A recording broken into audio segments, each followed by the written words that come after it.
Guess who's back? Back again. Concer's back. Tell a friend. Guess who's back? Guess who's back? Guess who's back? Guess who's back? Na na na na na na na na na na na na na. Emery, he's creating a monster. Concer's back. Get in.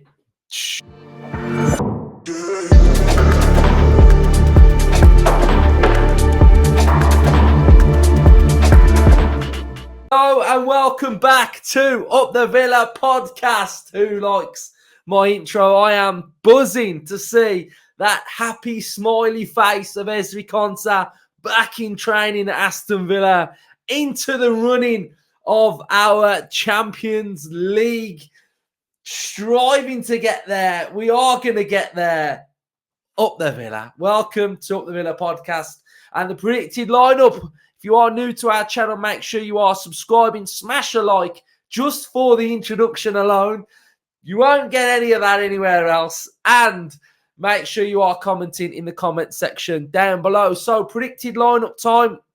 We're going to go in depth on Luton, how they set up, what we can expect from them. We're going to have a look at Aston Villa's set pieces, the recent ones that have been posing some problems. And we're going to predict the lineup. Now, with some players coming back from injury, we're going to have something to talk about there as well. So enjoy the show. But first of all, we're going to go straight in there.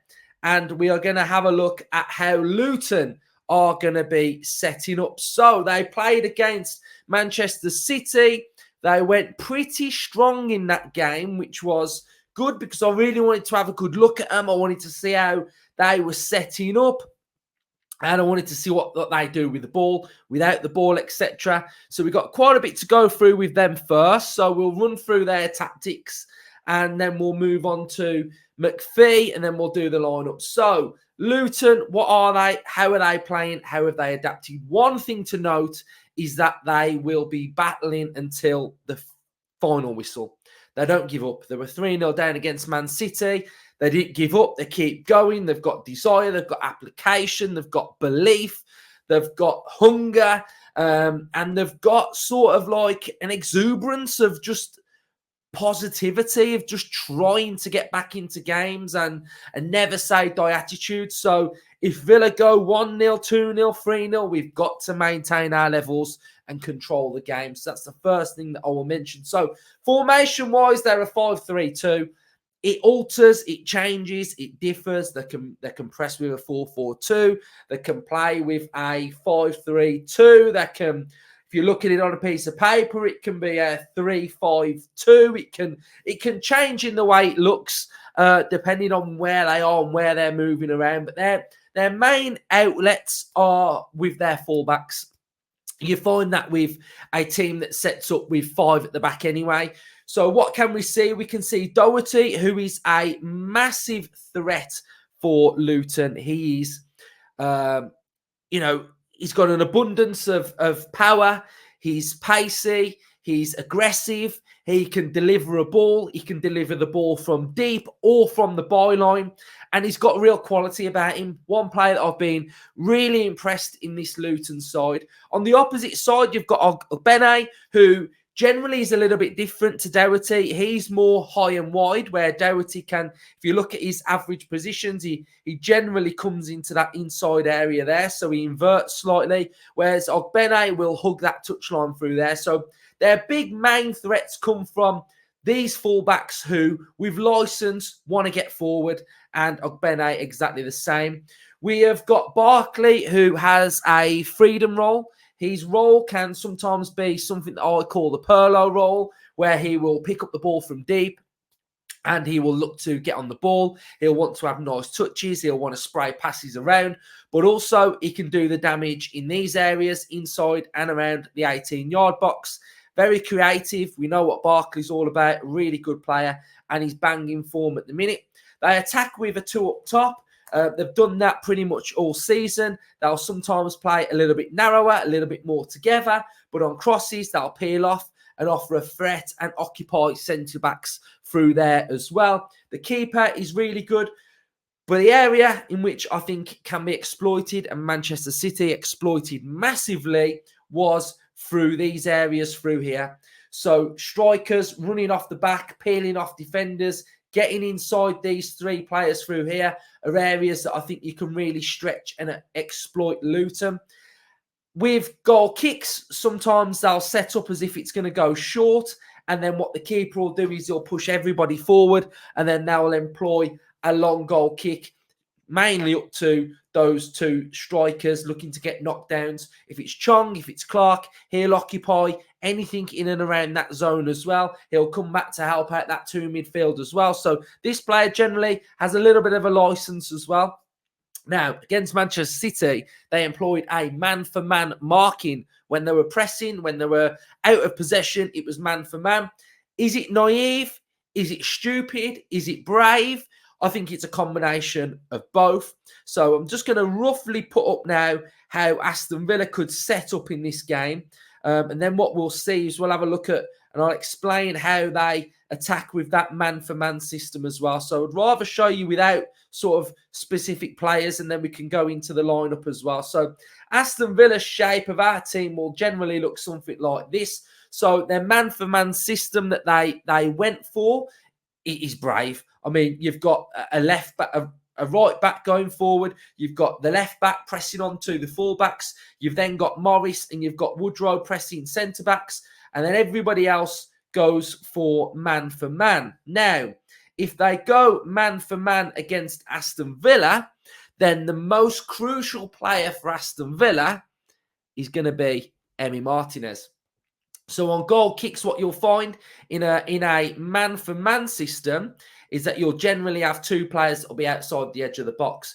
When that pass goes to a Pau Torres or a Longley, you'll find Morris will press that player that's on the ball. The ball will then move to Emery Martinez. The player will then press Martinez. And then we can see a player that has stepped up and has beat that man-for-man. Man-for-man, it's all about trying to find the spare man. Once Longley has the ball, he could drive forward. Then you'll find a midfielder will come forward, pass into midfield. Spare man in midfield.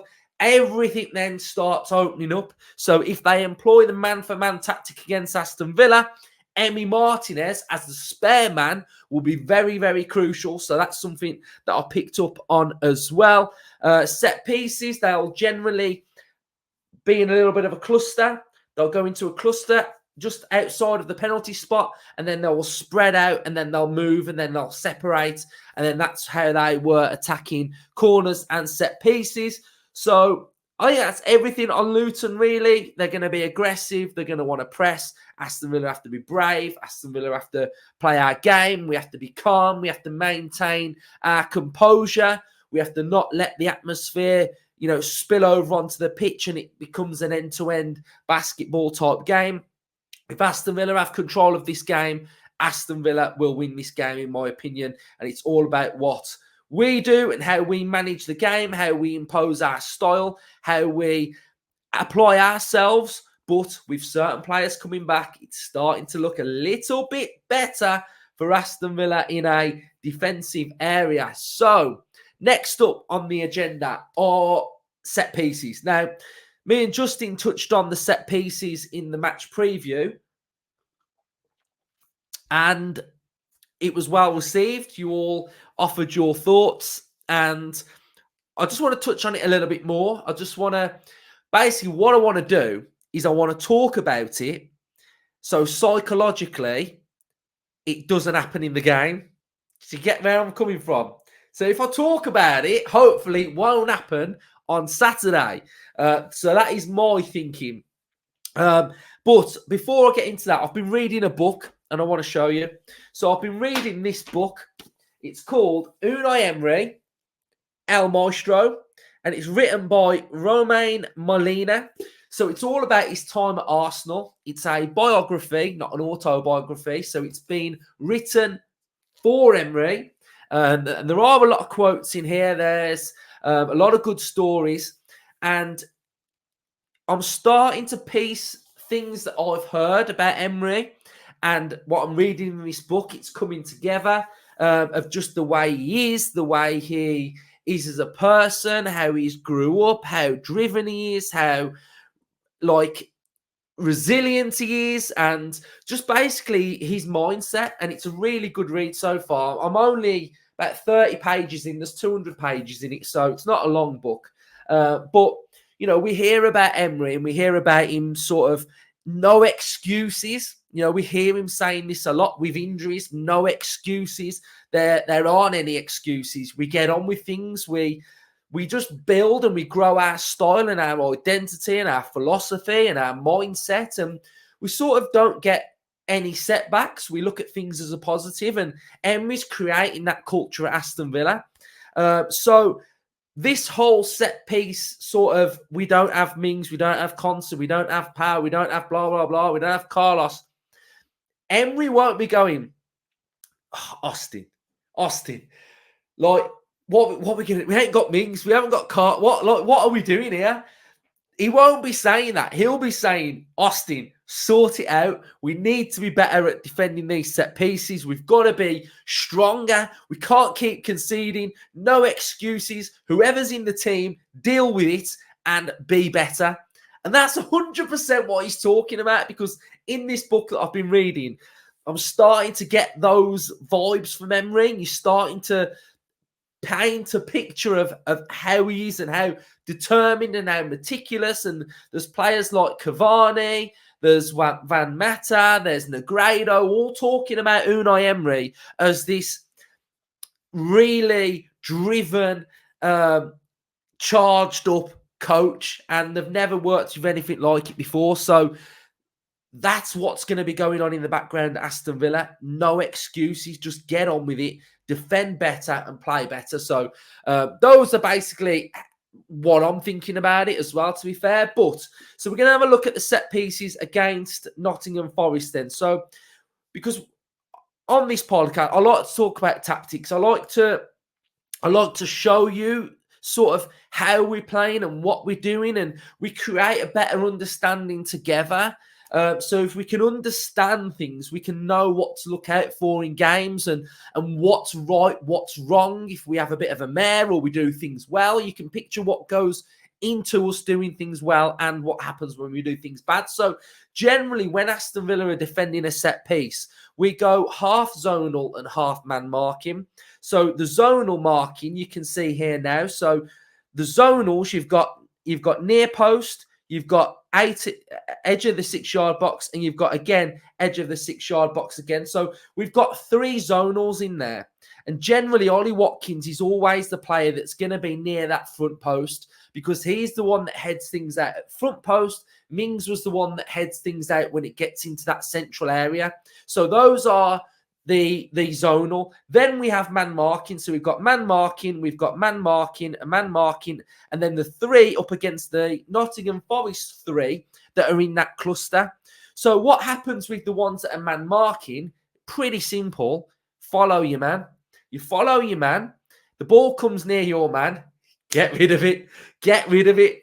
It's simple, right? But sometimes it's not as simple as that, because there's a new tactic what teams do, and it's about blockers. So, for example, if we had Tyrone Mings in our team, and they know that Tyrone Mings is the one that comes out and he mops up and he heads that sort of second contact, they will block Mings to stop him from doing it, and then have a runner that goes in, and then he's challenge. He can hit that zonal space that Mings has been blocked off from. So that's generally what teams tend to do. Now, that's illegal now. We can't do that in football, because anybody who watched Liverpool and the Chelsea game know that Endo blocked off somebody, which meant that he blocked off, Van Dijk scored, it got chalked off. So you can't block anymore. So let's start to see some consistency with that then. So if there's blockers, it can't be a goal, because we've seen it chalked off in a cup final.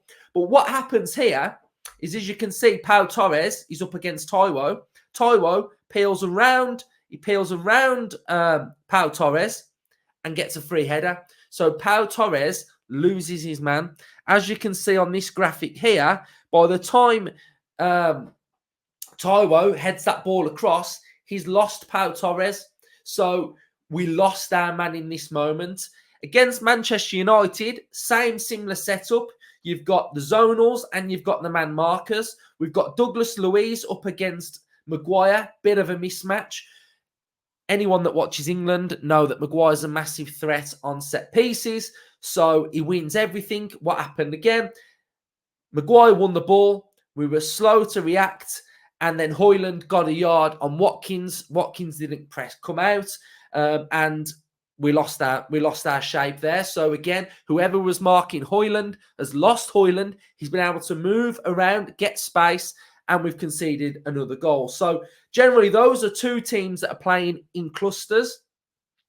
A team that didn't play in clusters was Newcastle. So as you can see, a similar sort of setup. You've got man for man and you've got zonals. So you've got your zonals in here and then you've got your man for man, man for man, man for man. But note in this instance, we've got Konsa up against two players. So we didn't really work that one out too well. But I remember in this game, we was leaving two players up front. Now, the problem with leaving two players up front is if you're leaving players that are out, you're leaving gaps, you're leaving more space, because if you're taking players out of the box, there's more space. Whereas if you put more players in the box, it's more tight, it's more congested. So in this instance, we have a bit of a mare, we lose our man, and then Shaw.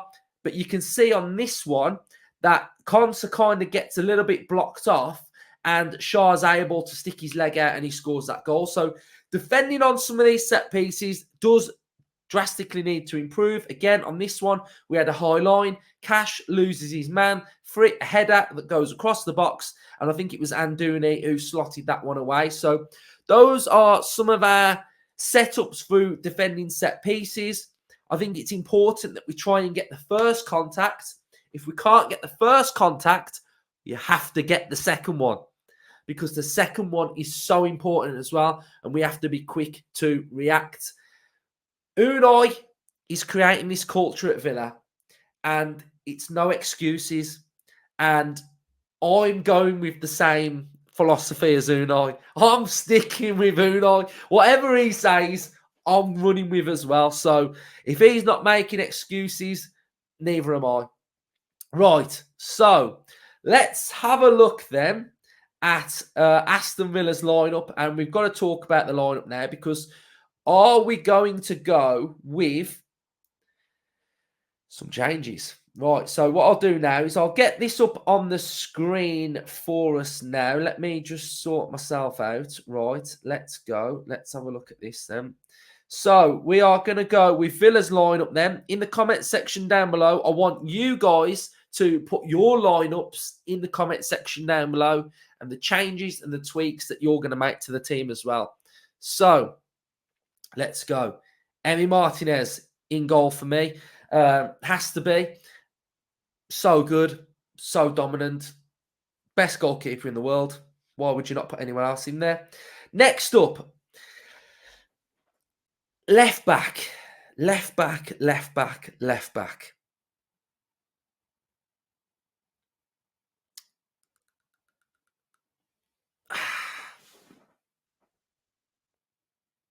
Don't know whether to make a change here, you know.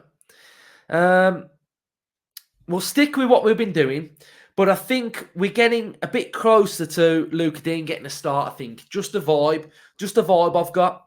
That is my vibe. Right, next up. Pau Torres, 100% plays for me. 100%. We know that Pau had a scam. I think the Express and Star said that he felt it's okay. It's not come back with anything. I'm guessing he's having a couple of days off training. If Pau Torres is fit to play, for me, he 110% plays this game. We are only focused on beating Luton. Forget about next week. Next week is next week. This is a bigger game than the game that we have next week against Spurs, because it's the game that's up next. We're not in a position, and no club is in a position to be saying, yeah, but Spurs is a bigger game than Luton. Like, I'd rest Pau against Luton. Why would we do that? We can't do that. We're not in a position to do that. We have to win every single game that we're playing in. So Pau, for me, if fit, plays this game. There's no resting, nothing. If he's fully fit and the medical staff have said Pau can play, he's playing. Because if we lose this game, then the game next week is big, yeah.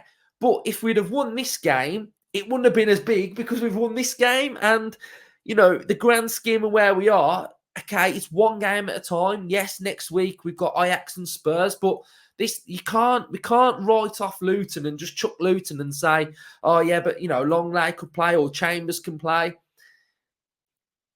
We can't disrespect teams. If our best player's fit and ready to play, then he plays.